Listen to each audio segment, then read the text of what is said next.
ओम शांति। 24 जून 2024 मातेश्वरी जी के उच्चारे हुए महावाक्य। पवित्रता रूपी गुण को धारण कर डायरेक्टर के डायरेक्शंस पर चलते रहो तो देवताई किंगडम में आ जाएंगे। ओम शांति। इस दुनिया को नाटक भी कहते हैं। ड्रामा कहो, नाटक कहो, खेल कहो, बात एक ही है।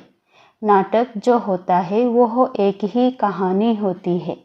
उसमें बहुत बाइप्लॉट्स बीच में दिखाते हैं, लेकिन स्टोरी एक ही होती है। इसी तरह से यह बेहद वर्ल्ड ड्रामा है। इसको नाटक भी कहा जाता है, जिसमें हम सब एक्टर्स हैं। अभी हम एक्टर्स हैं तो एक्टर्स को नाटक का पूरा पता होना चाहिए कि किस स्टोरी पर यह शुरू होता है। हमारा यह पार्ट कहाँ से शुरू हुआ और कहाँ तक पूरा होता है। फिर उसमें समय प्रति समय किस किस एक्टर्स का कैसे कैसे पार्ट होता है और उसका डायरेक्टर क्रिएटर कौन है और इस नाटक में हीरो हीरोइन पार्ट किसका है। इन सब बातों का नॉलेज होना चाहिए। खाली नाटक कहने से तो काम नहीं चलेगा। नाटक है तो नाटक के हम एक्टर्स भी हैं। अगर कोई ड्रामा का एक्टर है और हम उनसे पूछें कि इसकी क्या स्टोरी है, यह कहाँ से शुरू होता है, कहाँ पूरा होता है, अगर वो कहे हमें मालूम नहीं है तो इसको क्या कहा जाएगा।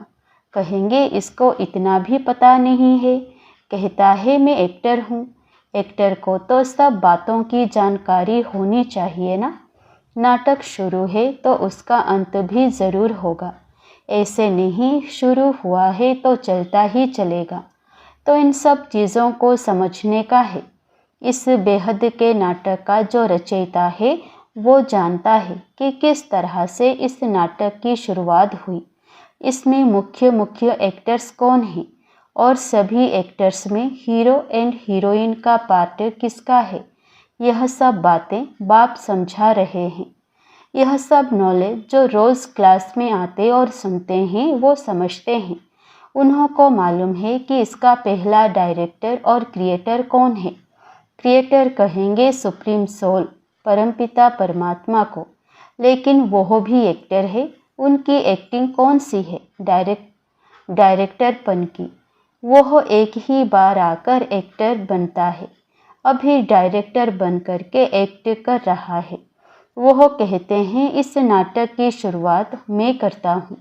कैसे? जो प्यूरिफाइड सतयुगी दुनिया है, जिसको नई दुनिया कहते हैं, वो न्यू वर्ल्ड में क्रिएट करता हूँ। अभी बाप सब जो भी पवित्रता को धारण करके डायरेक्टर के डायरेक्शंस पर चल रहे हो, वह सभी एक्टर्स अभी प्यूरिफाइड बन रहे हैं।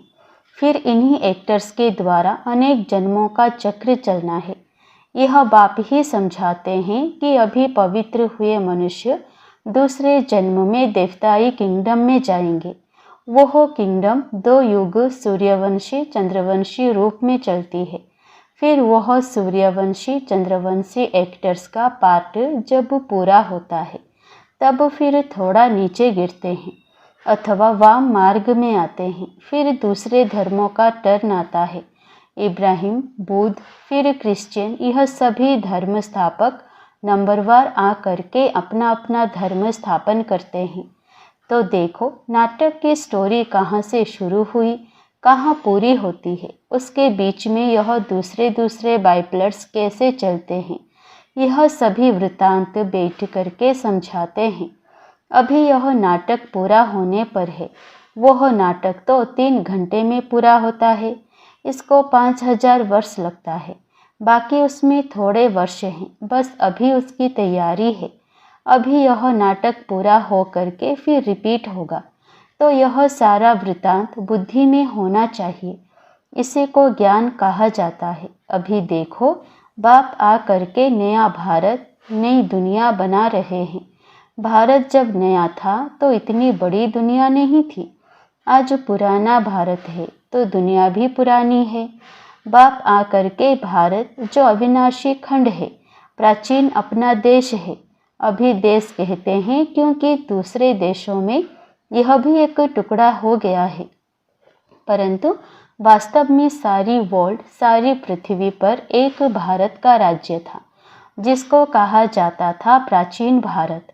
उस समय का भारत गाया हुआ है, सोने की चिड़िया। सारी पृथ्वी पर केवल भारत का ही कंट्रोल था। एक राज्य था, एक धर्म था। उस टाइम पूरा सुख था, अभी कहाँ से। इसलिए बाप कहते हैं इसका डिस्ट्रक्शन करके फिर एक राज्य, एक धर्म और प्राचीन वही नया भारत, नई दुनिया बनाता हूँ। समझा? उस दुनिया में कोई दुख नहीं, कोई रोग नहीं, कभी कोई अकाले मृत्यु नहीं। तो ऐसी लाइफ पाने के लिए पुरुषार्थ करो। मुफ्त में थोड़े ही मिलेगी, कुछ तो मेहनत करनी पड़ेगी। बीज बोएंगे तो पाएंगे, बोएंगे नहीं तो पाएंगे कैसे। तो यह कर्म क्षेत्र है, इस क्षेत्र में कर्मों से बोना है। जो कर्म हम बोते हैं वो फल पाते हैं। बाप कर्मों का बीज बोने का सिखला रहे हैं, जैसे खेती करना सिखलाते हैं ना। कैसे बीज डालो, कैसे उसकी संभाल करो, उसकी भी ट्रेनिंग देते हैं। तो बाप आ करके हमारे को कर्म के खेत के लिए कर्मों को कैसे बोएं उसकी ट्रेनिंग दे रहे हैं कि अपने कर्मों को ऊंच बनाओ, अच्छे बीज डालो तो फल अच्छा मिलेगा। जब कर्म अच्छा होगा फिर जो बोएंगे उसका फल अच्छा मिलेगा। अगर कर्म रूपी बीज में ताकत नहीं होगी, कर्म बुरे बोएंगे तो फल क्या मिलेगा। यह जो खा रहे हो फिर रो रहे हो, जो खाते हो उसमें ही रो रहे हो। दुख और अशांति है, कुछ ना कुछ रोग आदि खिटखिट होती ही रहती है। सब बातें मनुष्य को दुखी करती है ना। इसलिए बाप कहते हैं अभी तुम्हारे कर्म को मैं ऊंची क्वालिटी का बनाता हूँ। जैसे बीज भी उसी क्वालिटी का होगा तो उस क्वालिटी को बोएंगे तो उसका फल अच्छा निकलेगा। अगर बीज अच्छी क्वालिटी का नहीं होगा तो फिर अच्छी क्वालिटी का फल भी नहीं मिलेगा। तो हमारे कर्म की भी अच्छी क्वालिटी चाहिए ना। तो अभी बाप हमारे कर्म रूपी बीज को अच्छी क्वालिटी वाला बनाते हैं। तो वह श्रेष्ठ क्वालिटी का बीज अगर बोएंगे तो श्रेष्ठ फल मिलेगा। तो अपने कर्मों का जो सीड व बीज है वो अच्छा बनाओ और फिर अच्छा बोना सीखो। तो यह सभी चीज़ों को समझ करके अभी अपना पुरुषार्थ करो। अच्छा, अभी 2 मिनट साइलेंस। साइलेंस का मतलब I am soul. First silence पीछे टोकी में आते हैं। अब बाप कहते हैं फिर चलो साइलेंस वर्ल्ड। तो साइलेंस शांति अपना स्वधर्म है। उस साइलेंस में चलने के लिए कहते हैं इस देह का और देह सहित देह के संबंधों की अभी अटैचमेंट छोड़ो, उससे डिटैच हो जाओ। सन ऑफ सुप्रीम सोल, अब मुझे याद करो और मेरे धाम में आ जाओ। तो अभी चलने का ध्यान रखो, अभी आने का नहीं ख्याल करो। अंतमति सो गति, अभी कोई में भी अटैचमेंट नहीं। अभी तो शरीर की भी अटैचमेंट छोड़ दो। समझा? ऐसे अपनी धारणा बनाने की है। अच्छा, अब बैठो साइलेंस में। चलते फिरते भी साइलेंस, बोलते भी साइलेंस। बोलते कैसे साइलेंस होती है मालूम है? बोलते समय हमारा बुद्धियोग अपनी उसी I am soul, first pure soul अथवा साइलेंस सोल, यह याद रखना। बोलते समय हमारे में यह नॉलेज होना चाहिए कि आई एम सोल। इस ऑर्गन्स से बोलते हैं तो यह अपनी प्रैक्टिस होनी चाहिए। जैसे हम इसका आधार लेकर के बोलते हैं। चलो अभी आँखों का आधार लेते हैं, देखते हैं। जिसकी ज़रूरत है उसका आधार ले करके काम करो। ऐसे आधार लेकर काम करेंगे तो बहुत खुशी रहेगी, फिर कोई बुरा काम भी नहीं होगा। अच्छा, ऐसे बाप दादा और माँ के मीठे मीठे बहुत अच्छे सदा साइलेंस की अनुभूति करने वाले बच्चों के प्रति याद, प्यार और गुड मॉर्निंग। अच्छा, संदेशी के तन द्वारा ऑलमाइटी पिता के उच्चारित महावाक्य मातेश्वरी जी के प्रति। हे शिरोमणि राधे बेटी, तुम निष्दिन मेरे सम दिव्य कार्य में तत्पर हो, अर्थात वैष्णव शुद्ध स्वरूप हो, शुद्ध सेवा करती हो, इसलिए साक्षात मेरा स्वरूप हो।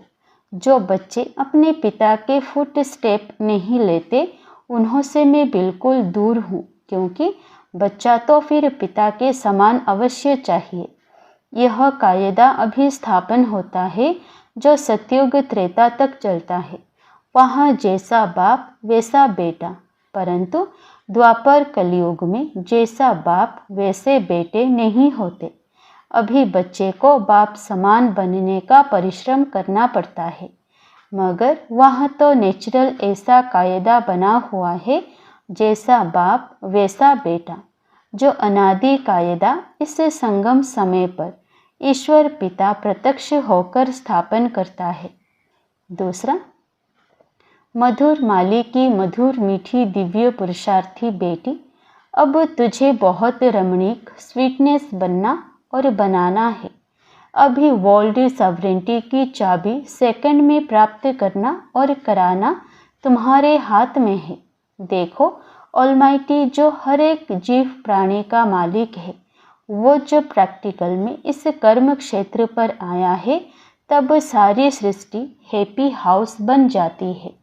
इस समय वही जीव प्राणियों का मालिक अव्यक्त रीति से सृष्टि को चला रहा है, लेकिन जब वह प्रत्यक्ष रूप में देहधारी बन मालिकपन से कर्म क्षेत्र पर आता है, तब सतयुग त्रेता के समय सभी जीव प्राणी सुखी बन जाते हैं। वहाँ सच की दरबार खुली रहती है। जिसने ईश्वरीय सुख प्राप्त करने अर्थ पुरुषार्थ किया है, उन्हों को वहाँ सदा के लिए सुख प्राप्त हो जाता है। इस समय सभी जीव प्राणियों को सुख का दान नहीं मिलता है, पुरुषार्थ ही प्रारब्ध को खींचता है। जिन्हों का ईश्वर से योग है, उन्हों को ईश्वर द्वारा संपूर्ण सुख का दान मिल जाता है। तीसरा, ओहो, तुम वही शक्ति हो जो अपनी ईश्वरीय ताकत का रंग दिखलाए इस आसुरी दुनिया का विनाश कर देवी दुनिया की स्थापना कर रही हो। फिर पीछे सभी शक्तियों की महिमा निकलती है। अभी वह ताकत तुम्हारे में भर रही है। तुम सदा अपने ईश्वरीय बल और रुहाब के मर्तबे में रहो, तो सदा अपार खुशी रहेगी। नित्य हर्षित मुख, तुमको नशा होना चाहिए कि मैं कौन हूँ, किसका हूँ, हमारा कितना सौभाग्य है, कितना बड़ा पद है। अभी तुम पहले सेल्फ का स्वराज्य प्राप्त करते हो, फिर सतयुग में युवराज बनेंगे, तो कितना नशा चाहिए। इस अपने भाग्य को देख खुशी में रहो। अपने लक को देखो, उससे कितनी लॉटरी मिलती है। ओहो, कितना श्रेष्ठ तेरा लक, जिस लक से वैकुंठ की लॉटरी मिल जाती है। समझा, लकीएस्ट देवी फूल बच्ची। चौथा, इससे सुहावने संगम समय पर स्वयं निराकार परमात्मा ने साकार में आकर यह ईश्वरीय फैक्ट्री खोली है, जहाँ से कोई भी मनुष्य अपना विनाशी ककपन दे अविनाशी ज्ञान रत्न ले सकता है। यह अविनाशी ज्ञान रत्नों की खरीदारी अति सूक्ष्म है, जिसको बुद्धि से खरीद करना है। यह कोई स्थूल वस्तु नहीं है जो इन नैनों से देखने में आए, मगर अति महीन गुप्त छिपी हुई होने के कारण इनको कोई भी लूट नहीं सकता है। ऐसा सर्वोत्तम ज्ञान खजाना प्राप्त करने से अति निसंकल्प सुखदायक अवस्था रहती है। जब तक कोई ने यह अविनाशी ज्ञान रत्न खरीद नहीं किया है, तब तक निश्चिंत बेफिक्र निसंकल्प रह नहीं सकता। इसलिए इन अविनाशी ज्ञान रत्नों की कमाई कर अपने बुद्धि रूपी सूक्ष्म तिजोरी में धारण कर नित्य निश्चिंत रहना है। विनाशी धन में तो दुख समाया हुआ है और अविनाशी ज्ञान धन में सुख समाया हुआ है। 5. जैसे सूर्य सागर के जल को खींचता है, जो फिर ऊंचे पहाड़ों पर बरसता है, वैसे यह भी डायरेक्ट ईश्वर द्वारा बरसती है। कहते हैं शिव की जटाओं से गंगा निकलती है। अभी इनके मुख कमल द्वारा ज्ञान अमृत धारा बरस रही है, जिसको ही अविनाशी ईश्वरीय धारा कहा जाता है, जिससे तुम भागीरथी पुत्र पावन हो, अमर बन रहे हो। यह सिरताज बनाने की वंडरफुल मंडली है। यहाँ जो भी नर और नारी आएंगे वो सिरताज बन जाएंगे। दुनिया को भी मंडली कहा जाता है। मंडल अर्थात स्थान। अब यह मंडली कहाँ टिकी हुई है? ओम आकार में अर्थात अहम स्वधर्म में, और सारी दुनिया स्वधर्म को भूल प्रकृति के धर्म में टिकी हुई है। तुम शक्तियाँ फिर प्रकृति को भूल अपने स्वधर्म में टिकी हुई हो। 6. इससे दुनिया में सभी मनुष्य निराकार ईश्वर को याद करते हैं, जिसे अपने नैनों से देखा भी नहीं है। उस निराकार में उन्हों का इतना अति प्यार रहता है, जो कहते हैं, हे ईश्वर, अपने में मुझे लीन कर दो। परंतु कैसा वंडर है, जो स्वयं ईश्वर जब साकार में प्रत्यक्ष हुआ है तब उनको पहचानते नहीं है। ईश्वर के बहुत प्यारे भक्त ऐसे कहते हैं, जिधर देखता हूँ उधर तुम ही तुम हो। भल वो देखते भी नहीं है, परंतु बुद्धि योग से यही महसूस करते हैं कि ईश्वर सर्वत्र है। लेकिन तुम अनुभव से कहते हो कि स्वयं निराकार ईश्वर प्रैक्टिकल साकार में यहाँ आए पधारा है। अब सहज ही तुम मेरे से आकर मिल सकते हो, परंतु कई मेरे बच्चे भी साकार में प्रभु पिता को पहचानते नहीं है। उन्हें निराकार अति मीठा लगता है, परंतु वह निराकार जो अभी साकार में प्रत्यक्ष है, उसको अगर पहचान लेवे तो कितनी ना प्राप्ति कर सकते हैं, क्योंकि प्राप्ति तो फिर भी साकार से होगी। बाकी जो ईश्वर को दूर निराकार समझते और देखते हैं, जिन्हों को कुछ प्राप्ति नहीं है, वो ठहरे भक्त, उन्हें कोई ज्ञान नहीं। अब साकार प्रभु पिता को जानने वाले ज्ञानी बच्चे सर्वदेवी गुणों की खुशबू से भरे हुए स्वीट फ्लावर अपने प्रभु पिता पर अपना जीवन ही चढ़ा देते हैं, जिससे उन्हें जन्म जन्मांतर संपूर्ण देवताई दिव्य शोभनिक तन प्राप्त हो जाता है। 7. सेल्फ को जानने से ही तुम्हें राइट रॉन्ग, सत्य असत्य की परख आ गई है। इस ईश्वरीय ज्ञान से ट्रुथ जबान रहती है, जिससे किसी का संग दोष चढ़ नहीं सकता। संग दोष की छाया उसके ऊपर पड़ती है जो खुद अज्ञानवश है। इस समय ट्रुथ जमाना है ही नहीं, इसीलिए किसी की जबान पर भरोसा ना रख उन्हों से लिखित लिखवाते हैं। मनुष्यों का बोल अनट्रुथ निकलता है। अगर ट्रुथ होता तो उसके महावाक्य पूजे जाते। जैसे देखो, डिवाइन फादर के ट्रुथ महावाक्यों के शास्त्र बने हुए हैं, जिन्हों का गायन और पूजन चलता है। उनके ट्रुथ व सत्य महावाक्यों की धारणा करने से ईश्वरीय क्वालिटी आ जाती है। न सिर्फ इतना, मगर कोई तो पढ़ते पढ़ते श्री कृष्ण का, ब्रह्मा का साक्षात्कार भी पा लेते हैं।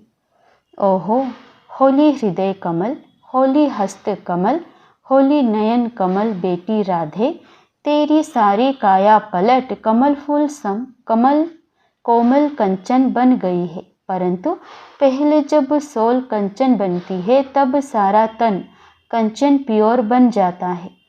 जिस होली कोमल तन में ही अति कशिश भरी हुई है। तुम अपने परमेश्वर पिता द्वारा अज्ञान तपत को बुझाए, ज्ञान तेज को जगाए अति शीतल रूप बन गई हो। खुद शीतल रूप बन फिर अन्य हमजिन्स को भी ऐसी सच्ची शीतलता दान देने अर्थ इस सुहावने संगम समय पर निमित्त बनी हुई हो। तुम्हारे जड़ चित्रों द्वारा भी सारी दुनिया को शीतलता और शांति का दान मिलता रहता है। अभी तुम सारी सृष्टि को सेल्वेशन में लाए, अंत में अपना दिव्य तेज दिखाए, न्यू वैकुंठ गोल्डन गुलशन में जाकर विश्राम करेंगी। अच्छा, वरदान। बाबा शब्द की चाबी से सर्व खजाने प्राप्त करने वाली भाग्यवान आत्मा भव। चाहे और कुछ भी ज्ञान के विस्तार को जान नहीं सकते व सुना नहीं सकते, लेकिन एक शब्द बाबा दिल से माना और दिल से औरों को सुनाया तो विशेष आत्मा बन गए, दुनिया के आगे महान आत्मा के स्वरूप में गायन योग्य बन गए, क्योंकि एक बाबा शब्द सर्व खजानों की व भाग्य की चाबी है। चाबी लगाने की विधि है दिल से जानना और मानना। दिल से कहो बाबा तो खजाने सदा हाजिर हैं। स्लोगन: बाप दादा से स्नेह है तो स्नेह में पुराने जहान को कुर्बान कर दो। बाप दादा से स्नेह है तो स्नेह में पुराने जहान को कुर्बान कर दो। ओम शांति।